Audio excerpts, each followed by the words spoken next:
que somos en Cristo, siempre es una gran bendición que a cada parte a donde vayamos podamos encontrar más porciones de esta enorme familia en Cristo que somos como iglesia, por lo cual damos gracias a Dios.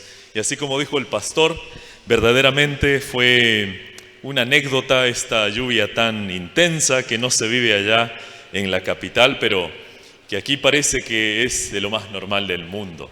De alguna manera es una bendición recibir la lluvia porque pueden ver allí las colinas con colores, a diferencia allá en la capital donde todo es solamente de dos colores y nada más.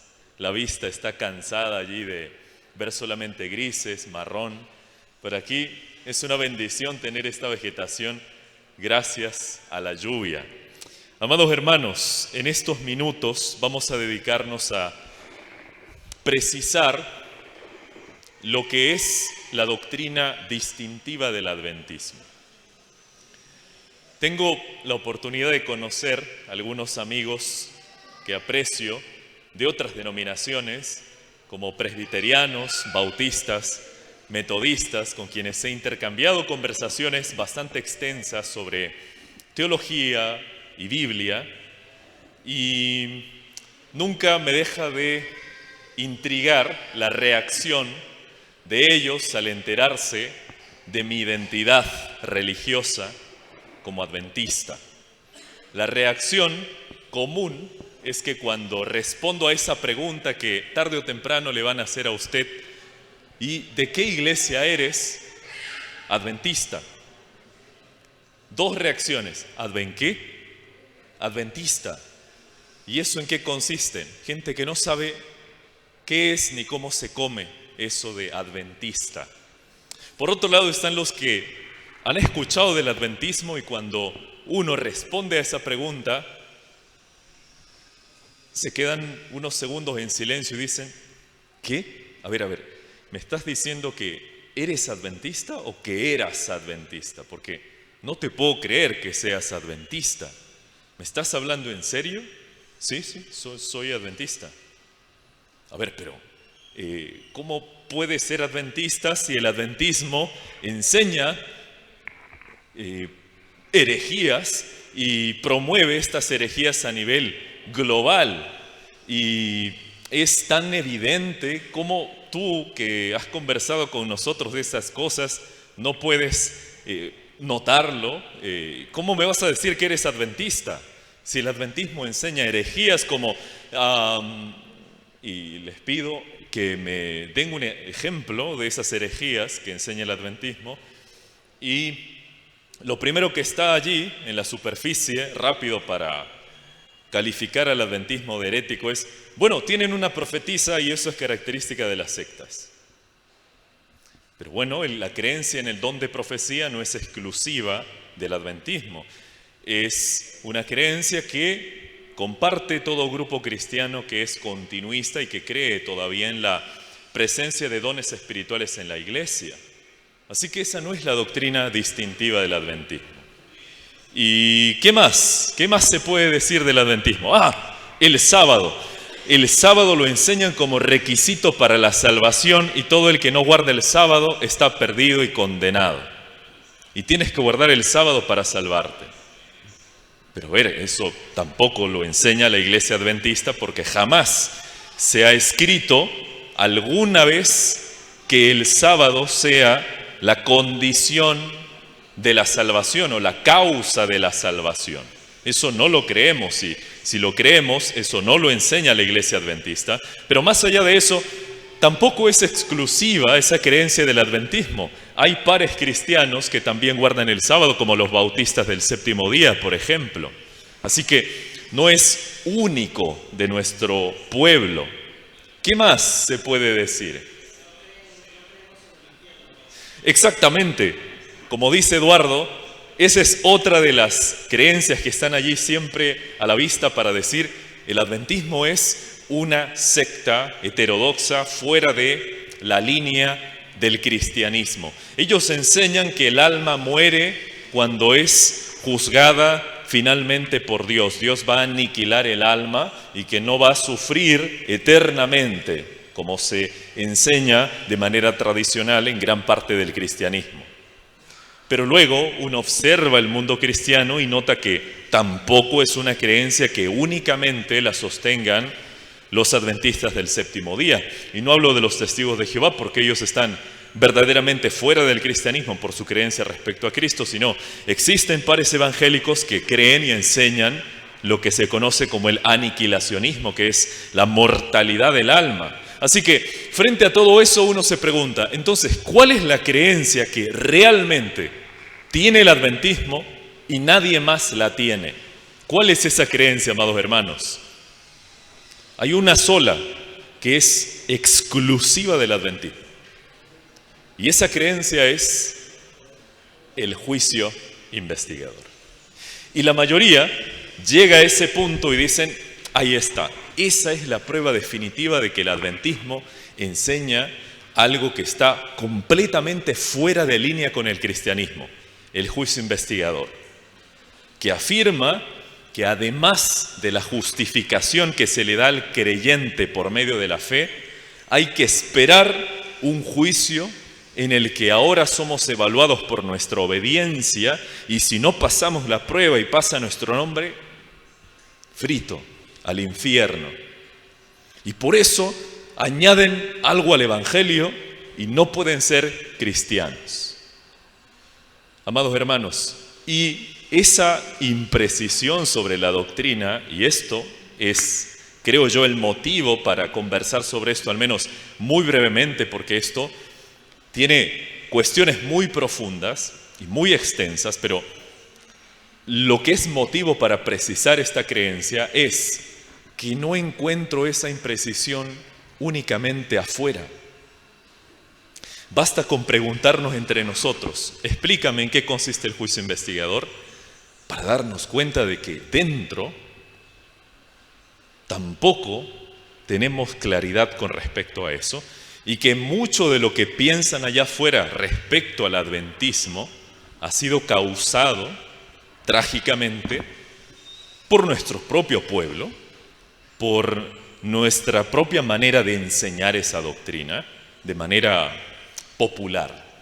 Así que el propósito que tenemos en estos pocos minutos que tenemos por delante es entender de qué va el juicio investigador, entender en qué consiste la doctrina y por qué no es una enseñanza fuera del cristianismo. Así que, sabiendo eso, es necesario, hermanos, que aprendamos a explicar el juicio investigador cristocéntricamente. Y eso es lo que vamos a hacer acá, una explicación cristocéntrica del juicio investigador. Vamos a ir a una más allí, amado hermano, vamos a seguir. Muy bien, es una doctrina mal comprendida, hermanos. Para muchos cristianos, esta doctrina parece socavar la certeza de salvación y disminuir la suficiencia de la cruz de Cristo. ¿Qué es lo que les decía? Allá afuera se observa esta declaración de creencia en el juicio investigador como una doctrina antievangelio. Se trata de una de las doctrinas más incomprendidas del pensamiento adventista y está sujeta a severa crítica y acusaciones de legalismo, porque parece enseñar una salvación, primero por la fe hasta antes de que te arrepientas y a partir de ese entonces hasta el final, por obras. Tienes que obedecer para que pases la norma del juicio, si no estás perdido. Y esto parece robarle al creyente toda seguridad de salvación. Como tú, a partir de ahora que el Señor te perdonó, tienes que ganarte el pase favorable en el juicio con tu santidad y tu obediencia, entonces tienes que esperar todavía hasta estar seguro de que vas a ser salvo. A ver, si yo les pregunto a ustedes en este momento, amados hermanos, ¿son salvos? ¿Son salvos ustedes? El dilema que tenemos para responder esa pregunta ya de inmediato nos plantea la cuestión. ¿Por qué no podemos responder esa pregunta? Si hay respuestas en la Biblia para eso. Si hay respuestas en la Biblia para saber si uno es o no es salvo. No solo si será salvo, sino si lo es en el presente. Ahora, vamos a ir a la siguiente, amado hermano, por favor. Miren ustedes, hay una imagen como esta que aparece. Si ustedes revisan la lección de la fe de Jesús en el la enseñanza respecto al juicio, van a ver una imagen muy parecida, donde aparece un hombre así, como tímido, como tembloroso, delante del trono de Dios y todos los ángeles alrededor. Aparece en la fe de Jesús. Y la imagen que desde muy pequeños asimilamos en la iglesia, muchas veces, respecto al juicio es esta, la del pecador delante del trono de Dios, siendo evaluado hasta lo más mínimo de sus pensamientos y siendo escrutado por la omnisciencia de Dios hasta lo sumo para encontrar el más mínimo detalle de imperfección, y si lo haya, a Dios. Esa imagen de juicio, que aparece en el estudio bíblico más popular que tenemos, es la imagen más precisa del juicio de acuerdo a la Biblia y a nuestras creencias. ¿Es esta la imagen que debemos tener en nuestra mente respecto al juicio? Vamos a ver por qué razón, hermanos, es necesario hacer una precisión en esta manera de ver el juicio, ¿de acuerdo? Para entender en qué consiste realmente el juicio investigador. Vamos a la siguiente, por favor, amado hermano. Lo que quiero que quede claro para todos nosotros en este momento, hermanos, es que el juicio investigador no es una amenaza a la seguridad de salvación. No se ha hecho para causarle ansiedad al cristiano respecto a, pasaré el juicio en este momento, seré salvo realmente, puedo tener certeza de que yo estaré dentro de los redimidos. No ha sido para eso, sino que el juicio investigador, y recordemos eso, es la expresión más sublime del alcance de la obra expiatoria de Cristo, la expresión más completa de esa obra expiatoria, que ahora vamos a ver en qué consiste, cuando se consuma la implementación escatológica del veredicto absoluto del Calvario. Es el acto definitivo por el cual Dios vindica su carácter de amor ante el universo y reúne todas las cosas bajo el señorío de Cristo. Y para entender rápidamente en qué consiste entonces la doctrina, dos cositas vamos a ver. Y debemos conocer el porqué del juicio. Todos debemos tener muy claro aquí cuál es la razón de ser del juicio investigador, por qué se realiza. Para explicarlo bien, primero tenemos que saber por qué se hace el juicio. Y en segundo lugar, el cómo del juicio. Es decir, de qué manera se lleva a cabo de principio a fin. ¿Cuál es el mecanismo por el cual Dios desarrolla este acto final en la historia de la redención? ¿De acuerdo, hermanos? El porqué del juicio y el cómo del juicio. Dos cosas para que todos ustedes puedan saber y explicar correctamente esta doctrina. Así que, habiendo dicho esto, vamos a pasar a la siguiente, amado hermano. Vamos a comenzar por el porqué del juicio. ¿Cuál es la razón por la que existe un juicio final, del cual forma parte el juicio investigador, al cual vamos a describir en este momento? La respuesta está en el subtítulo, pero vamos a desarrollarlo. El porqué del juicio, el problema del mal y el gran conflicto. La razón por la que existe esta clase de juicio que la Biblia describe en términos muy vívidos, tiene que ver directamente, y escuchen esto, hermanos, el problema tiene que ver directamente, no solo con el pecado en el hombre, que ese es solo parte del problema, sino tiene que ver primero y principalmente con el problema del mal y del gran conflicto. ¿De acuerdo? ¿Por qué se hace el juicio? A causa del gran conflicto. El hombre está inmerso en el gran conflicto, pero el hombre y su problema no es todo lo que va a resolver Dios. Lo que logró Cristo en el Calvario no es solamente redimir a la humanidad. Eso es parte de su plan redentor. Pero el plan redentor, amados hermanos, no es antropocéntrico, es decir, no tiene al hombre en el centro. El hombre no es el centro de gravedad del plan de salvación. Aunque es parte de él, participa de él, el centro, el meollo del asunto, lo que debe resolver Dios, es el problema del mal y el gran conflicto. Vamos a ver por qué. Avancemos ahí, amado hermano. No voy a hacer que esto se extienda. Tenemos como unos 25 minutos más. A ver, rápidamente. Hermanos, para que ustedes sepan que esta no es solo una interpretación mía, sino que enseñamos lo que declara nuestra iglesia en sus creencias. Vamos a partir de la creencia número 8 para entender el porqué del juicio, ¿de acuerdo? La iglesia, de manera conjunta, a nivel mundial, revisa estas creencias y las declara como la expresión de nuestra fe. Esta es la fe adventista. Creencia número 8. ¿Qué dice? La creencia número 8 que trata del gran conflicto. Toda la humanidad está ahora envuelta en un gran conflicto entre Cristo y Satanás. Les pregunto, ¿de qué naturaleza es este conflicto? Ahí está la respuesta. En cuanto al carácter de Dios, su ley y su soberanía sobre el universo. Esa primera línea de la creencia declara la naturaleza del conflicto. ¿De acuerdo? Ahora vamos a ver su naturaleza. El alcance del gran conflicto está más adelante en la misma creencia y dice: observado por toda la creación, este mundo se convirtió en el campo de batalla del conflicto universal, a cuyo término Dios, el Dios de amor, quedará finalmente vindicado. ¿Cuál es el centro entonces del plan redentor de Dios? Dios mismo y su gloria. ¿Quién es vindicado al final de la historia de la redención? Dios y su amor.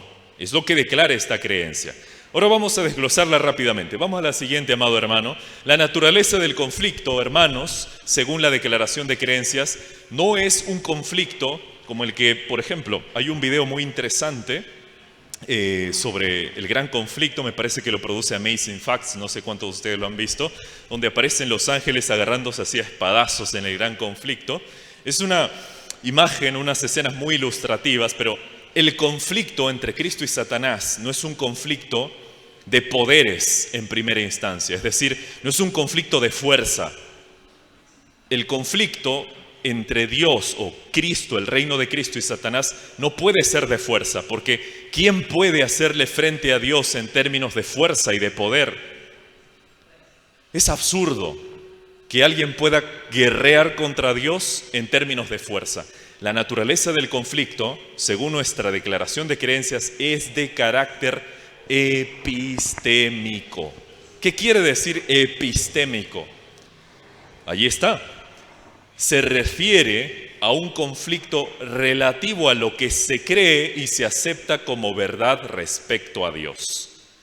El conflicto tiene que ver, decía la creencia, con el carácter de Dios, su ley y su gobierno en el universo. Tiene que ver, en otras palabras, con lo que toda la creación cree como verdad de Dios. ¿Es Dios verdaderamente justo y bueno? ¿Ha dicho Dios siempre la verdad? Este conflicto fue posible, paradójicamente, debido al deseo de Dios de tener una relación de amor real con su creación, lo que requería libertad recíproca para amar. ¿Por qué existe un conflicto de naturaleza epistémica? Es decir, respecto a lo que la creación cree sobre su Dios. La única razón, la condición por la que existe, es que Dios, que quería tener una relación de amor real con su creación, le dotó de libertad. Solo se puede amar cuando se es libre. Todos estamos de acuerdo en eso, ¿verdad, hermanos? O se puede amar cuando uno le obligan a querer a otra persona. O si no tienes elección. Si no tienes elección, ¿puedes decir que amas realmente? Si no has podido decir que no y te han como forzado. ¿Se puede decir que eso es amor realmente? En realidad no. Incluso si se le llama amor, es un amor defectuoso, un amor imperfecto. Y eso no es lo que Dios quería. Dios le dotó de libertad a su creación y esa libertad implicaba la posibilidad de que alguien alguna vez en la historia cuestionara: a ver, ¿y si realmente lo que dice Dios no es como Él lo dice? ¿Y si realmente lo que Dios ha dispuesto para el universo a través de sus mandatos no es el mejor de los mundos posibles? ¿Y si separados de Él en realidad pudiéramos construir otra existencia mucho más elevada y Él nos está ocultando cosas? ¿Por qué no probarlo? ¿Cómo se originó eso en el corazón de ese ser exaltado? Es un misterio. Lo único que necesitamos saber es que surgió en su mente esa duda. Ahora, recuerden ustedes, amados hermanos, lo que pasa en Génesis capítulo 3, que por cuestión de tiempo me parece que ni siquiera podemos leerlo, pero ¿qué pasa en Génesis capítulo 3? ¿Qué conduce a Eva a aceptar la persuasión de la serpiente? ¿Qué es lo que le dice la serpiente? ¿Cómo le engancha y cómo le vende el fruto prohibido? ¿Qué le dice? ¿Con que Dios os ha dicho que no comas de ningún árbol de este huerto? Y Eva le dice: no, podemos comer de todos excepto de este. Ah, pero mira, ¿sabes? En realidad, aunque Dios te dijo eso, que vas a morir y eso, lo que pasa es que Él no desea que comas esto porque esto te da acceso a una existencia más exaltada, a ser como Dios. Dios, en otras palabras, está ocultándote una manera de vivir diferente que no quiere que tengas. La duda epistémica: ¿Dios es verdaderamente justo? ¿Ha dicho Dios siempre la verdad? ¿Y qué pasa si no? ¿Por qué no probarlo? Y así Eva tomó del fruto y mucho tiempo después estamos aquí hablando de ese incidente, en medio de todo esto. ¿Cómo surgió todo? El conflicto respecto a: ¿ha dicho Dios siempre la verdad? ¿Es verdaderamente Dios justo y bueno? Ahora, esta es la naturaleza del conflicto. Vamos rápidamente, hermano, ahí a la siguiente. El misterio del mal empieza de manera muy inexplicable en el corazón de ese ser. Luego se amplía dentro de este ser y empieza a formarse una clase de pensamiento distinto en lo que ya no solamente es el misterio del mal, sino la mistificación del mal, que es racionalizar esa actitud que se opone a lo que es Dios o a lo que Dios dice que es, y finalmente la multiplicación del mal que nos incluye a nosotros y produce la guerra cósmica o el gran conflicto, en el que el engaño se propaga a los ángeles, a la humanidad y a todo este universo. El mal moral se convierte en mal natural y estructural y exige una respuesta cósmica. De ahí, hermanos, que para que Dios triunfe en el gran conflicto, no basta con solucionar el problema humano de la muerte eterna y la condenación. Eso es parte de. El problema real es este conflicto. El conflicto respecto a: ¿Dios realmente es justo y bueno? ¿Ha dicho siempre la verdad? Está en la raíz de la rebelión. Estuvo en la raíz del origen del mal hasta nuestros días. Es la estructura interna del pecado mismo. Esa duda respecto al carácter de Dios es la raíz de lo que llamamos pecado. Así que, como Dios tenía que dar una respuesta cósmica, vamos a la siguiente ahí, amado hermano. ¿De qué manera iba a resolver Dios este conflicto? Si era un conflicto respecto a su carácter. Vamos a ver. El pecado original no fue simple fallo moral, no fue un simple error, no fue una simple desobediencia, ¿de acuerdo? No es que, Eva solamente desobedeció ahí un toquecito y ya está. Lo que realmente estaba detrás era una acusación legal y administrativa contra el carácter de Dios, como ya lo dijimos aquí. Y Dios decidió eternamente y soberanamente operar bajo parámetros pactuales que permiten una demostración histórica transparente ante el concilio celestial a fin de someter su carácter al escrutinio abierto del universo para erradicar la raíz del pecado y el mal. ¿Por qué razón Dios dispuso eternamente en su plan redentor el revelar sus decisiones judiciales ante todo el universo? Porque precisamente el conflicto trata de esa verdad sobre Dios. Como se precisa abajo, un conflicto epistémico no se resuelve con una demostración de poder, sino con una demostración libre de la verdad. ¿Qué quiere decir eso? Si se había puesto en tela de juicio el amor y la justicia de Dios, no se resuelve eso usando el poder. De la misma manera en que si alguien pone en tela de juicio tu reputación, eso no lo vas a subsanar simplemente mandando a callar a esa persona y diciendo, cállense, o por favor, ayudantes, vayan y saquen a esa persona de aquí. Tu reputación está allí. Por más que la calles, por más que la alejes o que desaparezcas esa persona, ¿qué pasa con tu reputación? Si no demuestras la verdad, eso no se acaba nunca. Y como el conflicto es epistémico, Dios decidió revelar su justicia ante todo el universo para acabar de raíz con el verdadero problema del gran conflicto. Vamos a la siguiente, amado hermano. Entonces, el dilema del conflicto supone que Dios quiere erradicar el mal de raíz, pero al mismo tiempo quiere salvar a los malos. ¿Cómo haría Dios eso? ¿Cómo erradicaría el mal del universo y al mismo tiempo salvar a los malos? Parecía que Satanás tenía la victoria, parecía que ya tenía todo en el bolsillo y no había nada que hacer contra él, pero Dios resuelve esto de una manera increíble. El carácter justo de Dios exige que justifique al inocente y condene al culpable. Como aparece en Deuteronomio 25:1, un juez que absuelve al culpable, ¿es un juez justo o injusto? Es un juez injusto. Si un juez falla a favor de alguien que es culpable, nadie va a decir, qué buen juez, qué justo es. Esa es la misma dinámica que opera en la Biblia.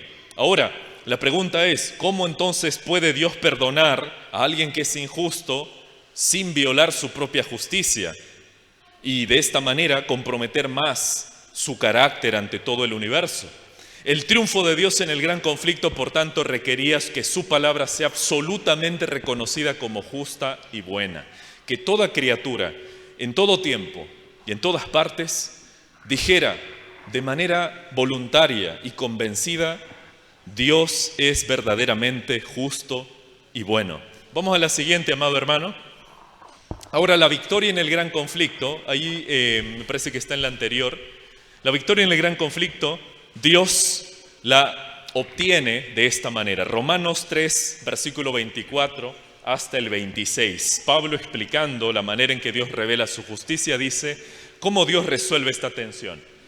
Todos son justificados gratuitamente por su gracia, dice Pablo, por medio de la redención que es en Cristo Jesús, a quien Dios exhibió públicamente como propiciación por su sangre a través de la fe, como demostración de su justicia, porque en su tolerancia Dios pasó por alto los pecados cometidos anteriormente, para demostrar en este tiempo su justicia, y ahí viene esa parte muy importante, a fin de que Él sea justo y sea el que justifica al que tiene fe en Jesús. ¿Cómo le hizo Dios entonces para resolver el dilema del gran conflicto de eliminar el mal y no a los malos? Condenó el mal de los malos en Cristo y por medio de esa condenación que le fue imputada a Cristo, Él, tomando nuestro lugar, hace que hoy nosotros podamos gozar lo que a Él le pertenece. Lo que es verdad de Cristo es verdad de quien cree en Él.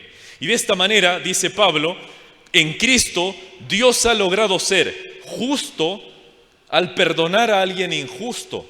Dios ha logrado ser justo al declarar inocente al que es culpable, porque lo declara inocente no directamente a Él por sus méritos, sino en Cristo, que tomó su lugar.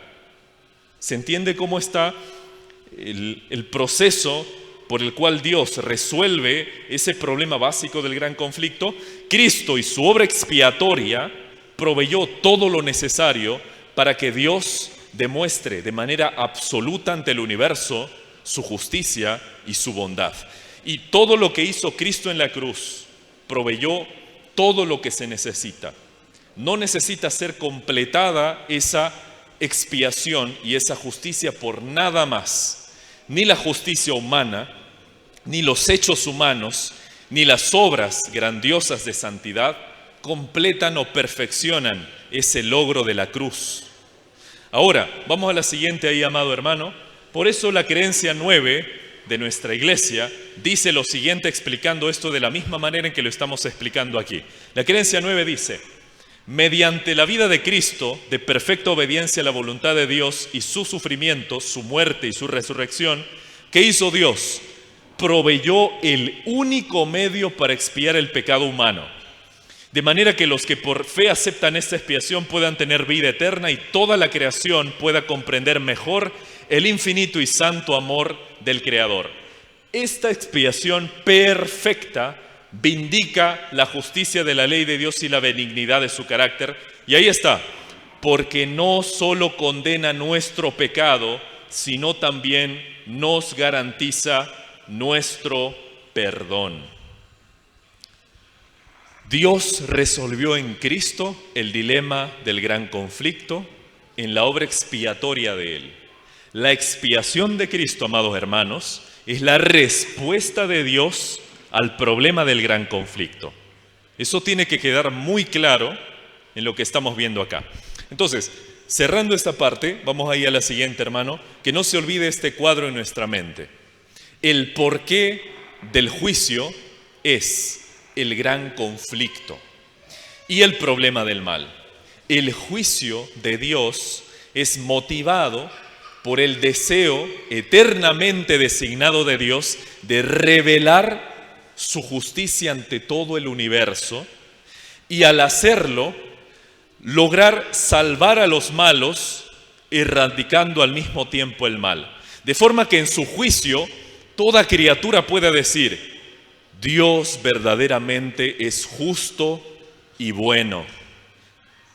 Dios realmente es quien dijo que era, no solo porque le escuchamos decirlo, sino porque lo vimos y lo vivimos.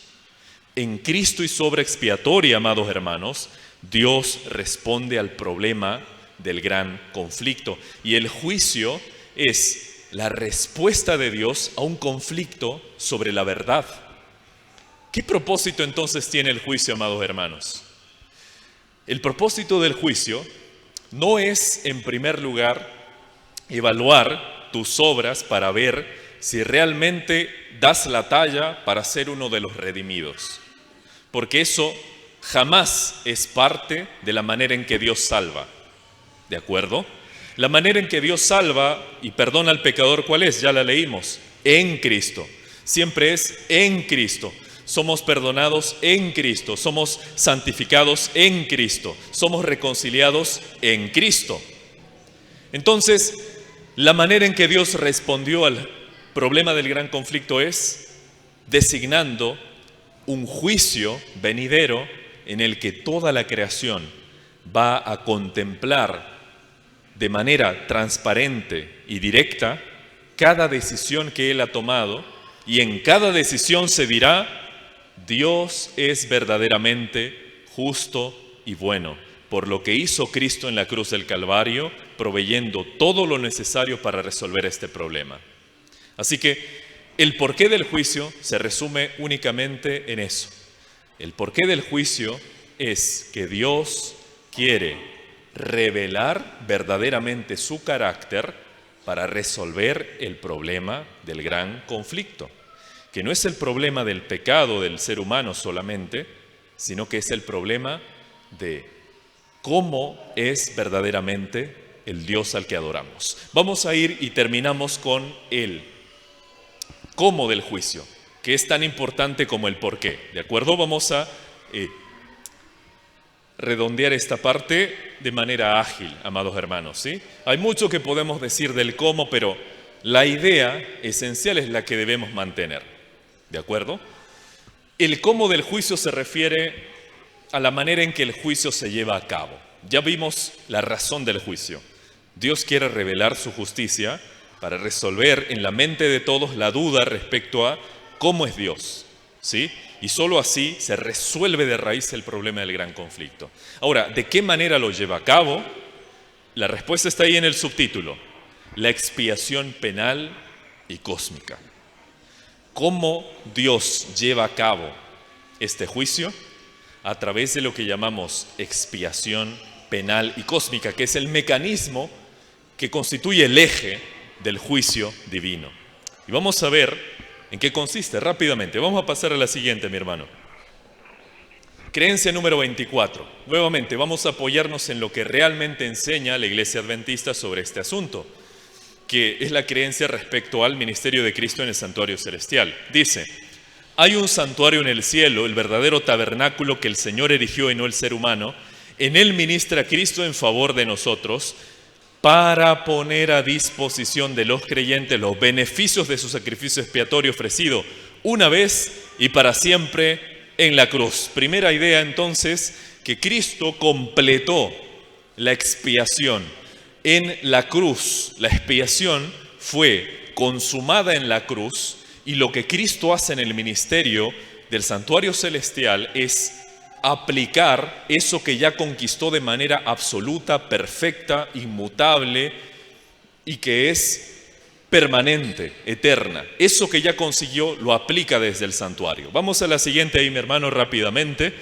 Y se añade en esta creencia: su ministerio expiatorio, es decir, el de Cristo, fue tipificado por la obra del sumo sacerdote en el lugar santísimo del santuario terrenal.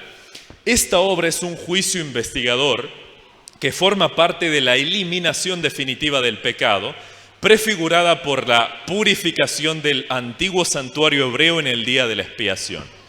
En el servicio simbólico, el santuario se purificaba mediante la sangre de los sacrificios de animales, pero las cosas celestiales se purifican mediante el perfecto sacrificio de la sangre de Jesús. Noten ustedes acá que en el lenguaje que se usa en la doctrina adventista hay una correspondencia entre el santuario terrenal y el santuario celestial, y una correspondencia entre el día de la purificación y el juicio final o el juicio investigador. Ahora, el concepto clave aquí para entender cómo se lleva a cabo el juicio es el de purificación. Cuando nosotros hablamos de purificación en el santuario terrenal, tenemos un mecanismo descrito explícitamente en la Biblia: la purificación realizada con sangre en el día de la expiación. Y está todo el ritual descrito. Pero ahora, purificar las cosas celestiales, ¿qué significa la purificación de las cosas celestiales?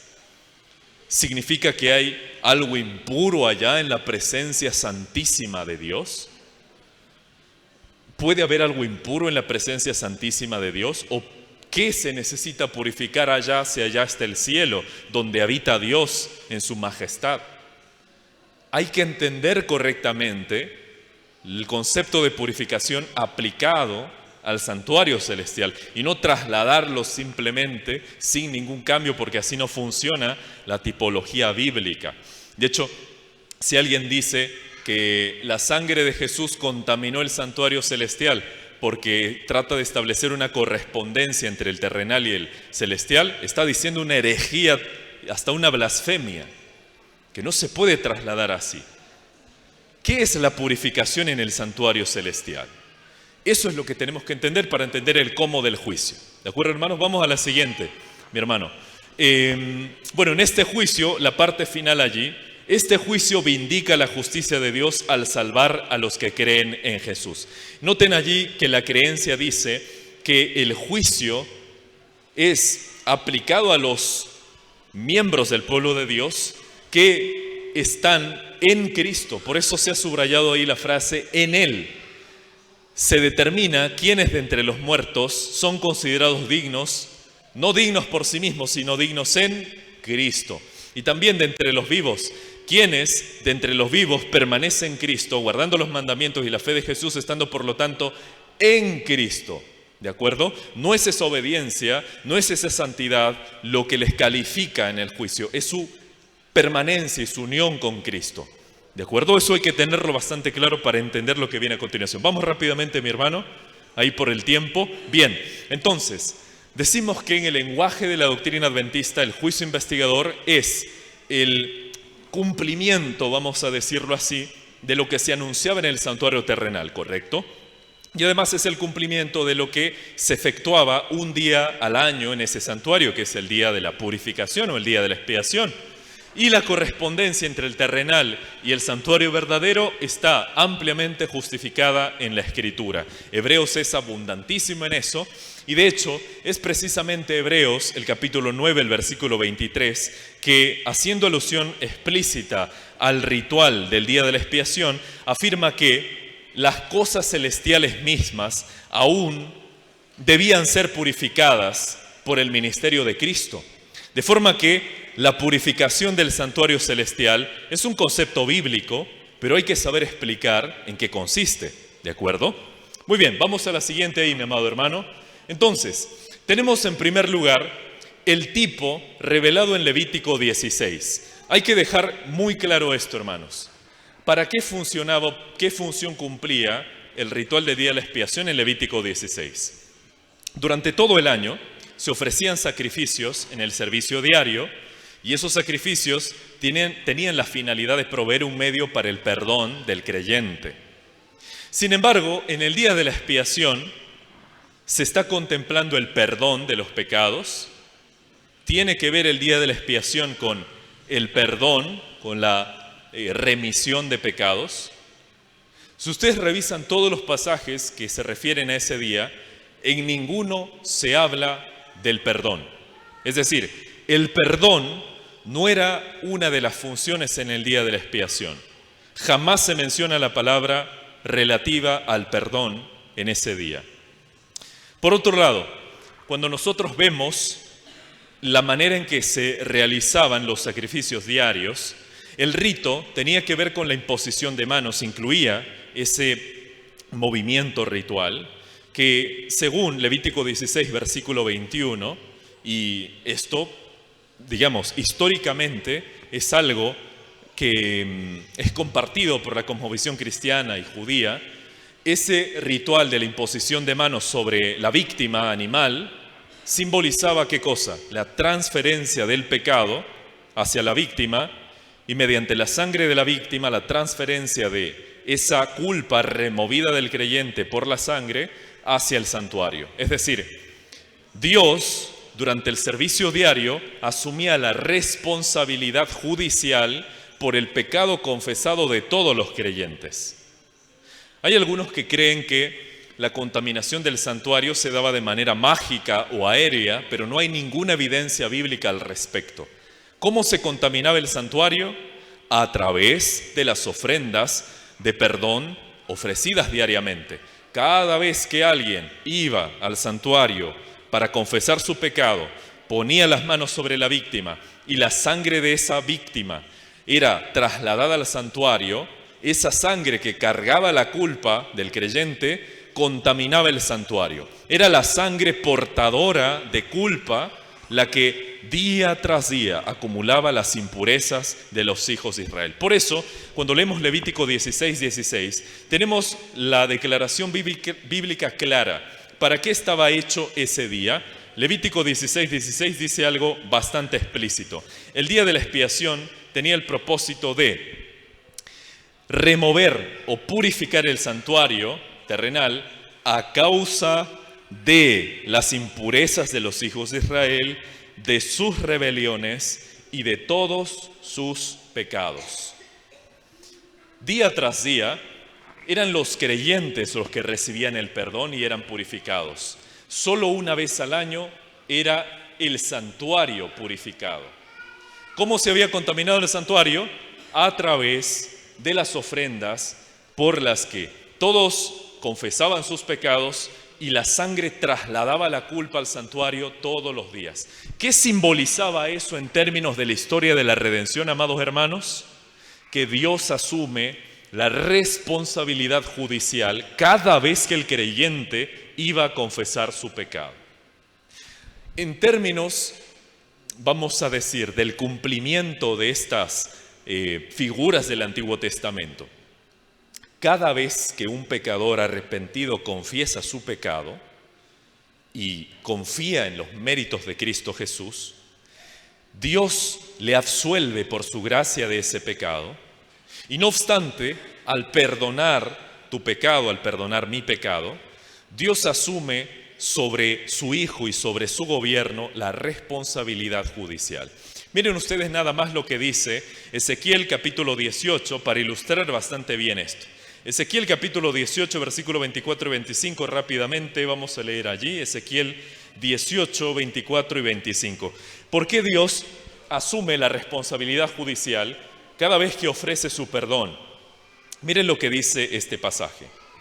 Pero si el justo se aparta de su justicia y comete maldad y actúa conforme a todas las abominaciones que el impío hizo, ¿vivirá él?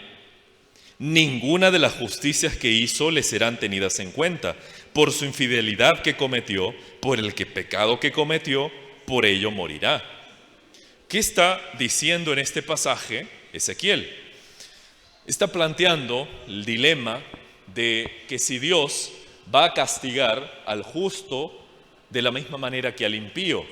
Y Ezequiel trata de resolver eso en este pasaje. Y dice que si alguien ha sido justo y ha sido perdonado por Dios, no obstante, si este que ha sido considerado justo más adelante se aparta de esa justicia, va a seguir siendo considerado justo, va a seguir manteniendo esa relación estrecha con Dios. Evidentemente no, porque por sí mismo se apartó. Ahora, cuando esto sucede, ¿qué puede pasar en la mente de los que observamos, de nosotros como seres humanos? Y eso lo dice el versículo 25. Y si ustedes dicen, no es recto el camino del Señor. Escúchenme ahora, casa de Israel. ¿Acaso no es recto mi camino? ¿Acaso son mis caminos y no los de ustedes los que están torcidos? Dicho de otra manera, aquí Dios describe una reacción muy humana. Alguien de ustedes puede tener en mente un caso en el que, por ejemplo, le parece que sería difícil de asimilar que un ser querido muy amado suyo sea, por ejemplo, hallado desfavorable en el juicio de Dios y que por eso sea condenado finalmente. Y que le parezca casi arbitrario y que le parezca que no tuvo oportunidades y que por eso merecía de alguna manera alguna gracia, alguna consideración, algún otro medio para su restauración. Esa clase de dilema humano es el que se retrata aquí en Ezequiel. Porque cualquiera que vea que alguien que era muy justo y que luego se aparta de su camino y por tanto ya no es considerado más justo y es condenado, cualquiera que viera eso diría, a ver, ¿pero es recto esto que está haciendo el Señor? No, no me parece que sea recto el camino del Señor. ¿Notan ustedes, hermanos, cómo cuando Dios perdona a un pecador, lo hace parte de su pueblo, asume una responsabilidad judicial? Asume una responsabilidad judicial en su gobierno respecto a si el decreto que él ha enunciado sobre esa persona debe mantenerse en el tiempo aun cuando esta persona voluntariamente decidió apartarse de él y no permanecer en él. Ahora, Dios al asumir esa responsabilidad necesariamente tiene que revelar cada decisión, como dijimos al inicio, porque es la única manera de resolver el problema del gran conflicto. Entonces, ¿qué es la purificación, amados hermanos? Vamos a ir ahí a la siguiente, mi querido hermano, para cerrar esta parte. Vamos a ir a la siguiente vista allí. Muy bien, a la siguiente, por favor, mi hermano. Ahí vamos a darle más hasta que se complete todo lo que está ahí en la pantalla, por favor. Bien, muy bien, hasta ahí.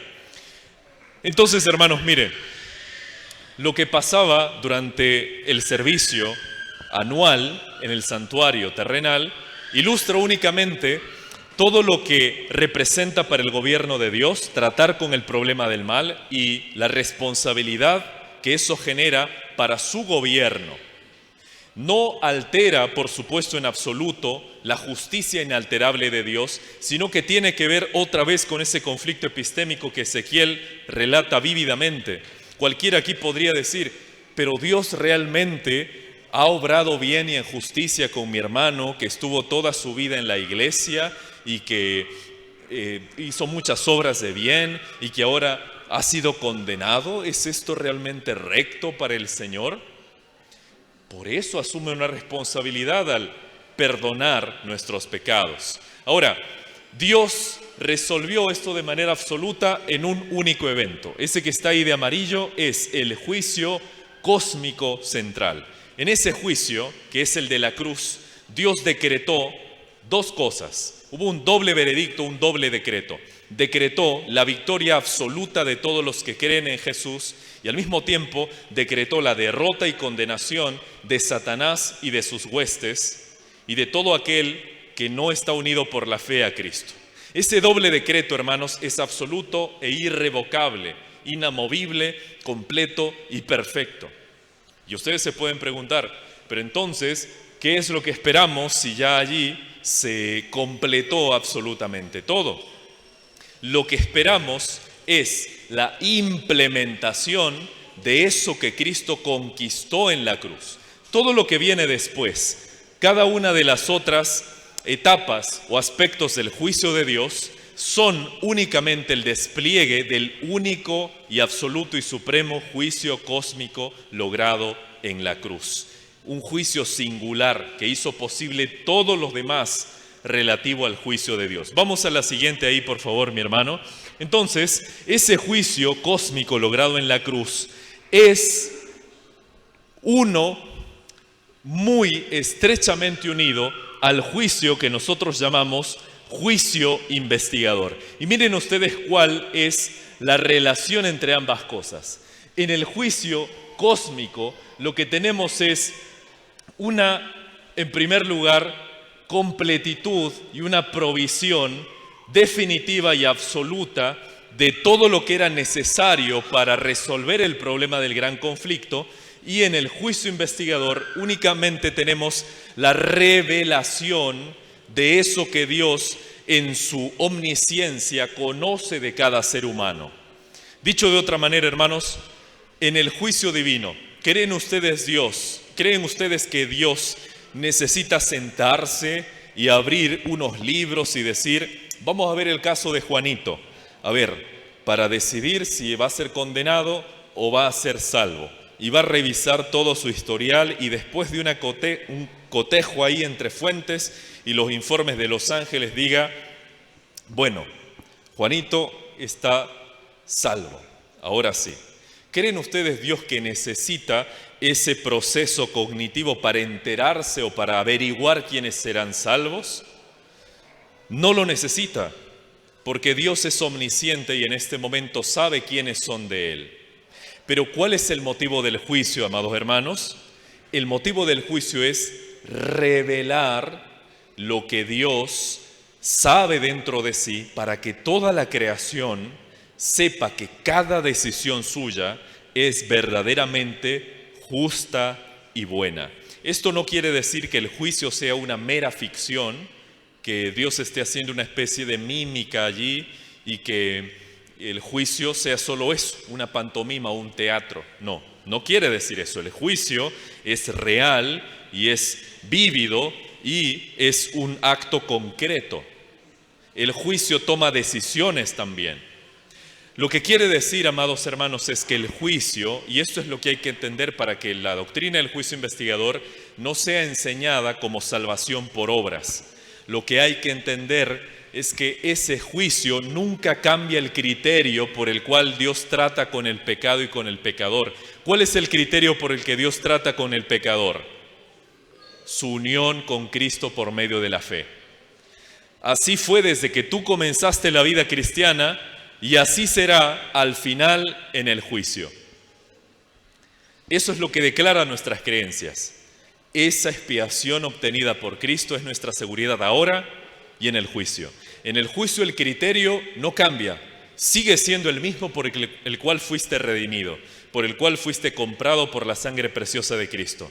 ¿Qué es entonces lo que le da sentido al juicio? Ya lo dijimos, resolver para las criaturas caídas, no caídas, toda duda respecto a la naturaleza verdadera del carácter de Dios, para reconciliar cósmicamente todas las cosas bajo el señorío de Cristo y asegurar que el mal nunca más vuelva a levantarse en el universo y a engrandecer la gloria majestuosa de la justicia y la bondad de Dios.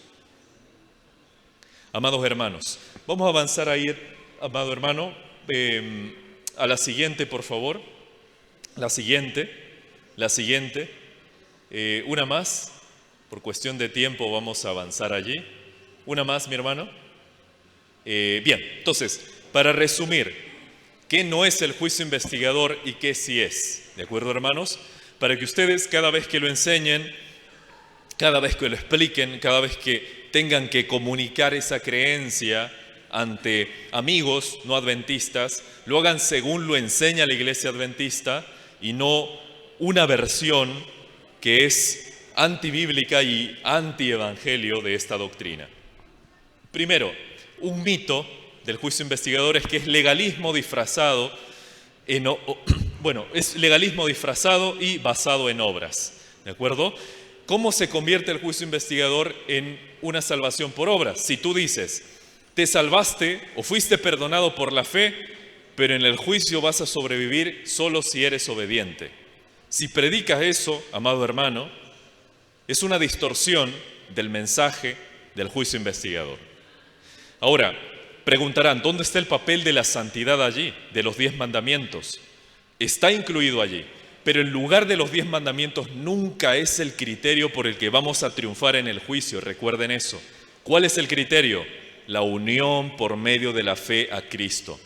Esa fe real tiene una consecuencia práctica, que es nuestra obediencia. Que la obediencia sea una consecuencia real de la fe, inevitable de la fe verdadera, no quiere decir que sea la obediencia la que nos ha garantizado la salvación. Solamente la fe en Cristo Jesús. Así que, si tú dices que eres justificado por la fe y en el juicio tus obras son las que te van a hacer salvo, mal.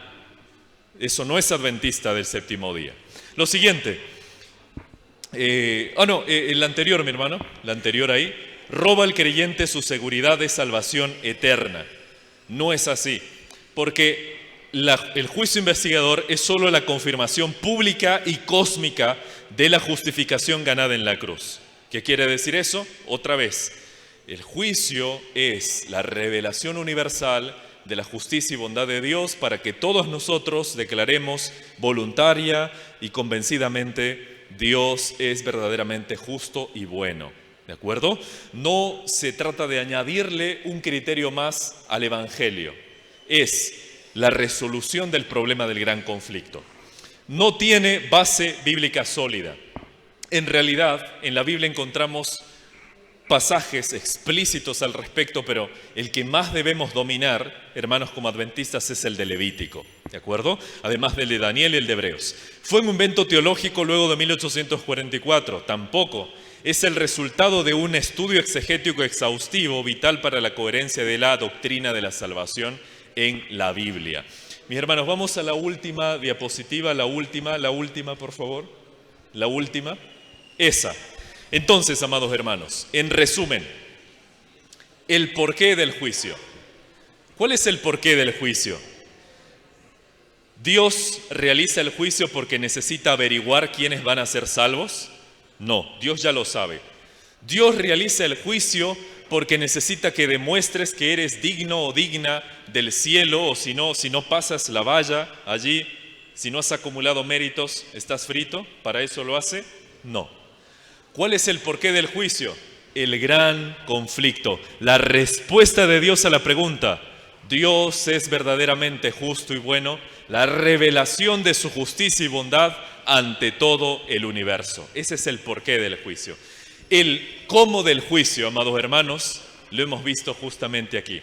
Esa purificación del santuario celestial no implica que el santuario en el cielo contenga impurezas, sino que se refiere a que Dios, al perdonarte a ti y a mí, asume una responsabilidad que debe luego transparentar ante todo el universo, para que otra vez todo el universo en conjunto diga: Dios es verdaderamente justo y bueno. Conociendo el porqué y el cómo del juicio, esta es la imagen que tenemos en mente de esta doctrina. Ya no el pecador así, como vimos al inicio, cohibido y temeroso delante de un Dios que escudriña hasta lo profundo de su ser para buscar una falla y eliminarlo si no es digno o digna, sino es una imagen en la que el ser humano caído, pecador, completamente perdido por sus propios medios, sin nada que pueda ofrecerle a Dios más que inmundicias de sus obras,